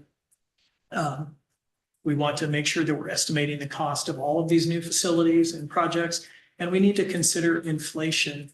The last time we did this was 2018, where we made an adjustment based on inflation and did, I believe, a 25% increase to our impact fees. But again, that's been about 5 years since we've really looked at our impact fees. And what you've heard earlier tonight, and there were actually comments about it, the escalation of project costs. So this year, as we've set our capital facilities list, we've actually been really diligent to make sure that the cost estimates in this year's plan really do reflect what the costs are in Snohomish County and Central Puget Sound as compared to maybe a state average. So really trying to get the best cost estimates forward so we can do good cost estimating for our impact fees. And that's the last tip is what you've already heard. We'd like to sync our budget with our CFP update and then the fee update process to make sure that we're always predicting appropriate revenues. So I will pause here and then again go into those comparisons. Any thoughts or keep moving? Okay, So when we look at how do we compare with our neighbors, again, same metrics, the Central Puget Sound list cities between 30 and 50,000. The city of Lake Stevens is listed, and then we've looked at some neighboring cities, including Marysville, Monroe, Snohomish, and Everett. What we see when we look at our park fees is that our comparable cities, we're probably in the middle of the average. I will say, though, if you look at the footnote on the bottom, there's a huge swing between those peer cities and what they're charging, with a low of $743 in Bremerton and a high in Issaquah of over almost $11,000, which really skews that average. So pulling out of that, if we look at peer cities in our own county, Linwood is a really good example. Their mitigation fee, their current mitigation fee is just under $7,000. If you look at a neighboring community of Monroe, their fee is also around $7,000. I will say I have done an initial review of the park impact fee based on our nearly $40 million in projects, and I was pretty shocked with what that number came out to be. So I want to do a little bit more work before I share that with the council and look at some other assumptions. But I would say, based on the projects we have and looking at our peer cities, you can expect a fee adjustment probably somewhere around that $7,000 range that we would be suggesting.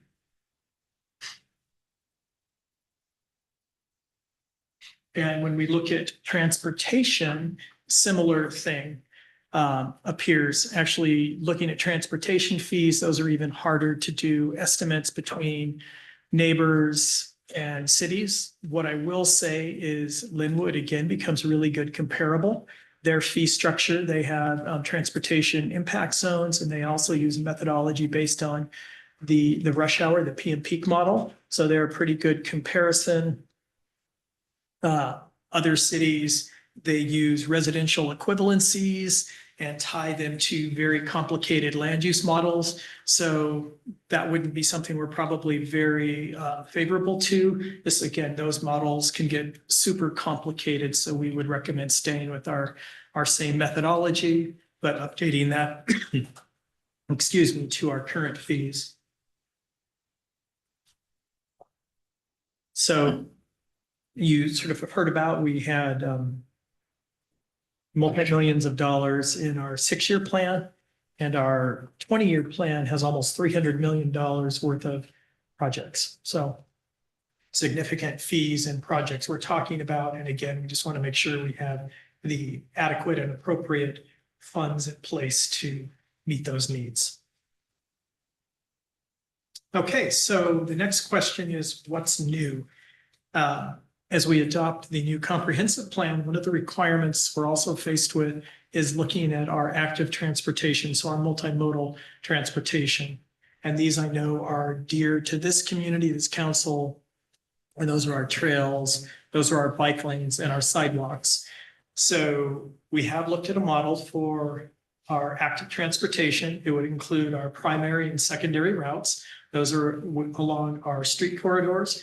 And it would also include trails, and those would become decision points for the council if we ever contemplate adding an impact fee for those.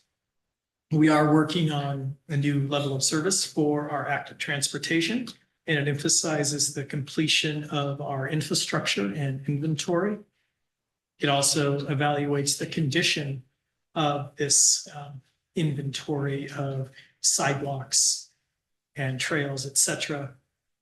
And it also considers, and you heard this earlier when Eric was giving his presentation, what is the comfort that it provides to the user of that facility. So we want to make sure that if we're creating trails, sidewalks, bike lanes, that the users of those feel safe, whether it's through rumble strips, the striping, the signage. Somehow we need to make sure that those elements factor into our level of service. So if we go to set an impact fee for active transportation, we need to make sure that the impact fee is specific to those multimodal projects. And we're again assigning that appropriate nexus for those fees. So this is actually why the school district is here tonight.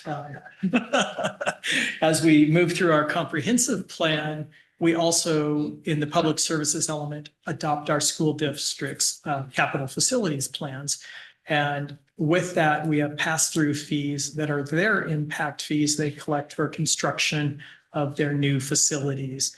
And I just wanted to give the council a brief look at the two school districts within the city of Lake Stevens, obviously the Lake Stevens School District and the Snohomish School District. So you could just look at a glance at their comparable statistics. So we have a student population in the Lake Stevens School District of about 9,400 students. And over our horizon of our plan, that'll grow to almost 12,000 students. And like our capital facilities plan, they also have a very large capital project list that would have about $379 million worth of capital facility investments.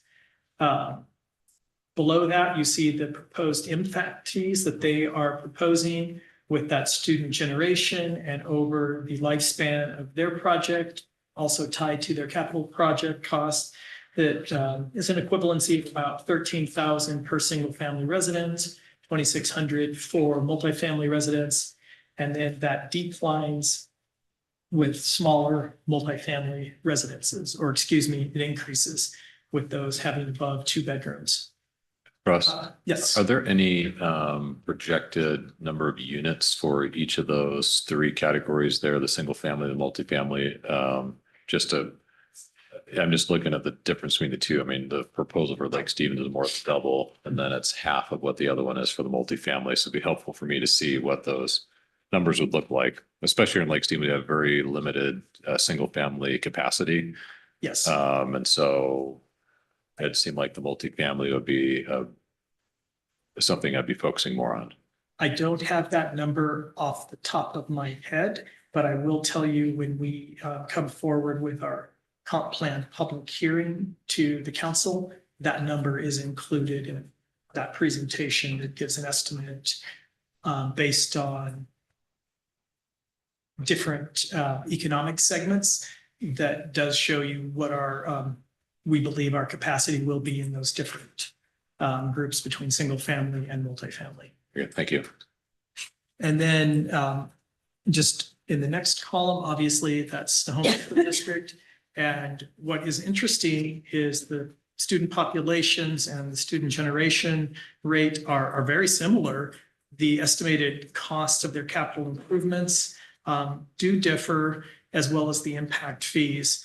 And what's interesting for Snohomish School District is their single family fee is actually less than their multifamily fee. But within the city of Snohomish proper, you see that that's where most of their construction is going, is multifamily residences. So we will try to bring back again more information, at least as far as Lake Stevens, as it affects both of the districts, what that means, numbers for multifamily versus single family. Thank you.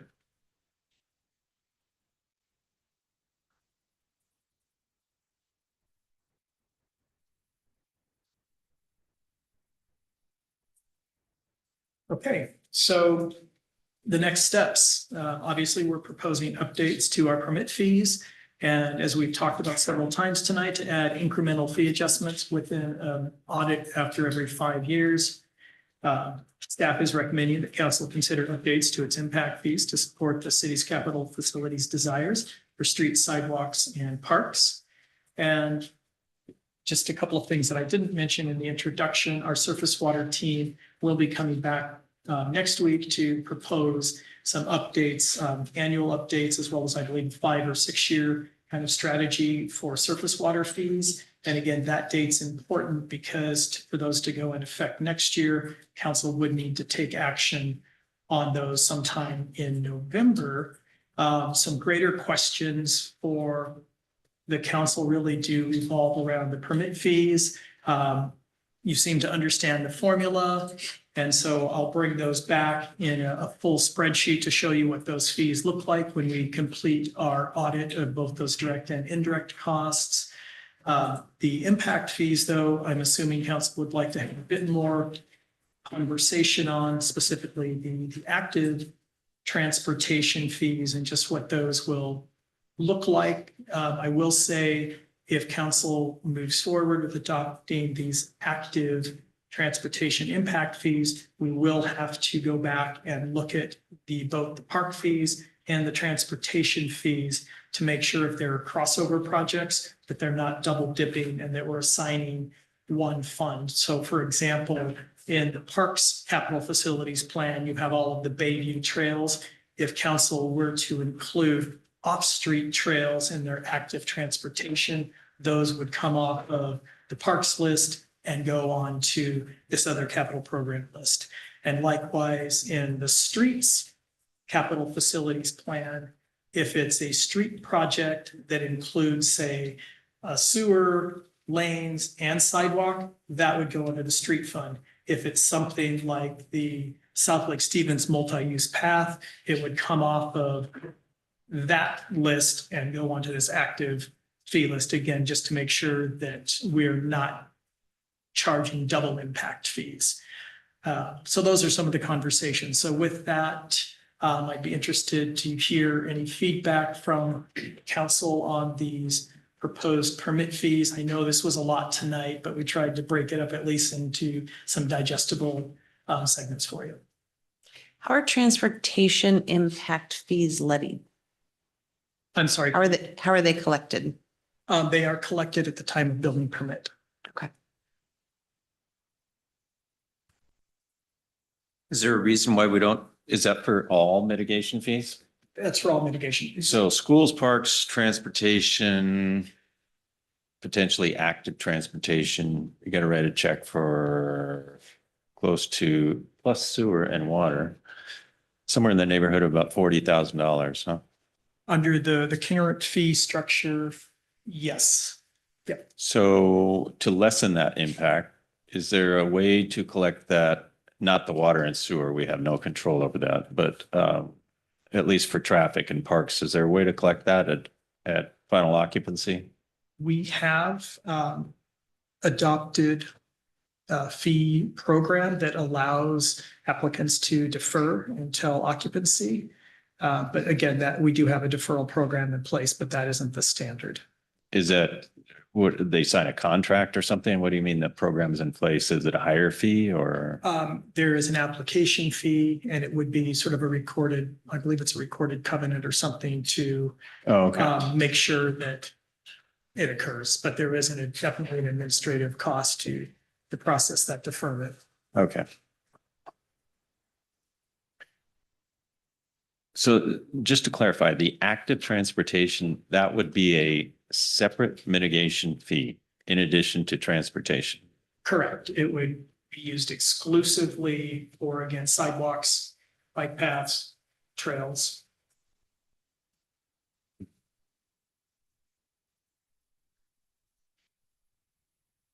Are accessory dwelling units exempt from impact fees? They are not exempt, but they would be paid, or they would pay half of the amount. On all mitigation, On all mitigation, please. including schools? The school district and the water and sewer districts would have their own evaluation. Their evaluations, I can't speak for those other agencies. I did want to circle back for Councilmember Jorstad's question on the 90 days for the mill fee. It is 90 days. You would receive your refund back minus your cancellation fee after 90 days. Then you would forfeit the fees that were paid. And that's consistent with the plan that's in effect right now. There would be no proposed change to that day, that length of time. Has that, I realize we're a little off topic. Has that been considered, given that you're having people pay upfront the full amount? Does that change? Does that impact that conversation at all? Or would you have already generally collected the full amount by the 90-day prior to the event anyway? It's a great question. I would probably have to get some more information from Sarah on that. Generally, they would pay and it's due on the 90 days. Okay. So, So they have a Um, chance to cancel and not lose all of their money. right, and they still do now.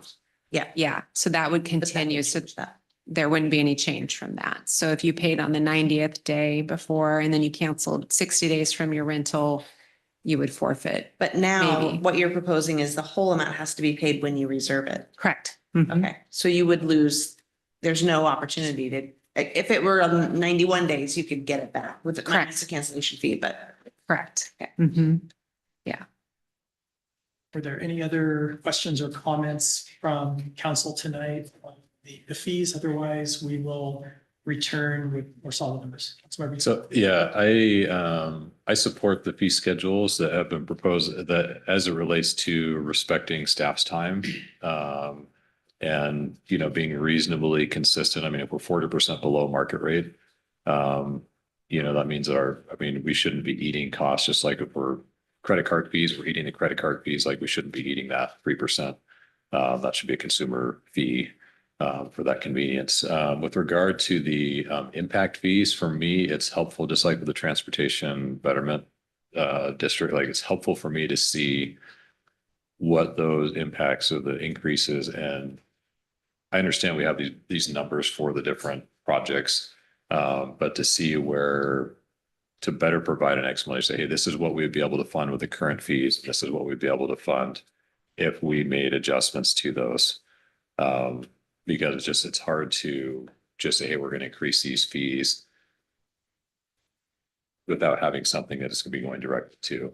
Does that make sense? So the Transportation Betterment District, we say, hey, we're going to target these sidewalks in these areas, and we're actually going to put the money towards it. Hey, give us this money, and then we'll figure out how to spend it. That's a hard sell for me. Mhm. And I would not want to try and explain that to a constituent. Yeah, and I think it gets back to the example that you had a question about, or that I believe Councilmember Jorstad had a question about earlier, as we looked at the 6-year plan and asking, well, what happens next year? And so as you saw in our balance of impact fees that we don't have a lot of money left in our impact fees because we've been spending them on all of the significant projects. And so I will say, there are projects that those fees can go towards, whether it's planning or construction. So I doubt that there is a lack of projects, but in the next presentation, we're still working through the audit of the traffic impact fees with all of the new numbers. So we'll definitely bring you that back, and then we can put it into perspective as we look at the 6-year and the 20-year plan. How much more does that mean we get to allocate, or what additional projects get to come onto the list? So yeah, we can definitely put that in perspective of what does it mean for the practical construction of projects. And again, that's as fast as Eric can push them out. So, you know, he's one guy, so. Yeah, that'd be helpful. Thank you. You bet. All right. So Any other questions, council, comments? I guess a lot to digest. So we're past 8 o'clock and you need a motion to extend past 8 PM, and we have executive session and 2 topics. Do you know how long property is going to take, Greg? Oh, 15. okay. Well, we have at least 30 minutes of executive session topic. Did you mention whether or not there was action to follow that added topic? No action to follow that I'm aware of. No action. No, but we still have 30 minutes of an executive session. Plus, We're at the end of our meeting, correct? So we just need to extend Yeah. for executive session. yeah, So I'll make a motion to extend 30 minutes for executive session. I'll second. Second, all those in favor to extend the meeting by 30 minutes? Aye. Aye. Right. So at this time, the council will adjourn into executive session. Yeah, Kelly, this is a wanna- confidential session per RCW 4230, collective bargaining and real estate and property. with no action to follow. No action to follow. Thank you. We'll be back at 8:30. Thank you.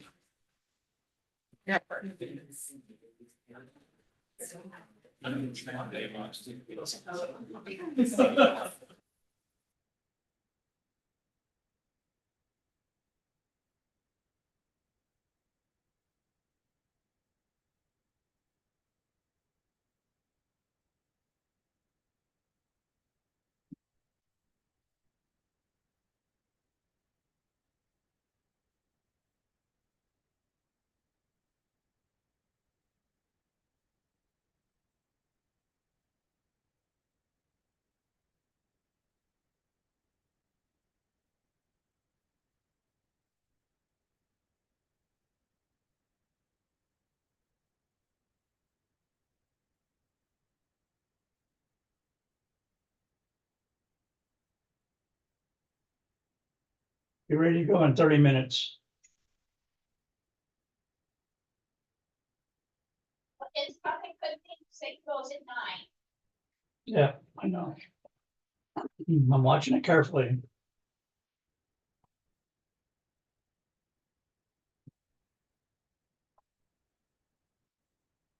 Oh.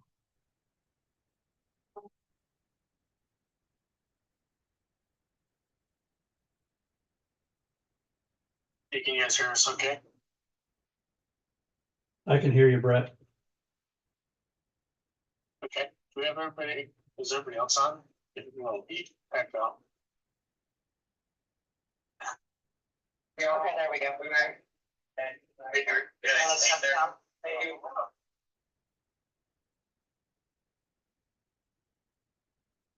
Hello. Hello.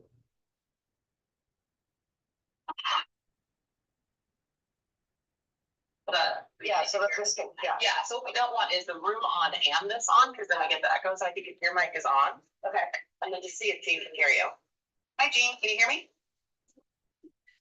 Yeah, but it's echoey. Does someone else have the Teams up? Sorry, did I just actually didn't say that? Hey, Kim, do you have your mic on by chance? Yeah, I do right now, but also I can tell you, oh, my other mic? No. Oh, yeah, I do. Never mind. Sorry. That was me.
Oh, I'm sorry. I'm sorry. I didn't know that. Okay. I always wanted to do this. So we are at the end of our council meeting. Do we have a motion to adjourn? Second. All those in favor? We are adjourned. Thank you.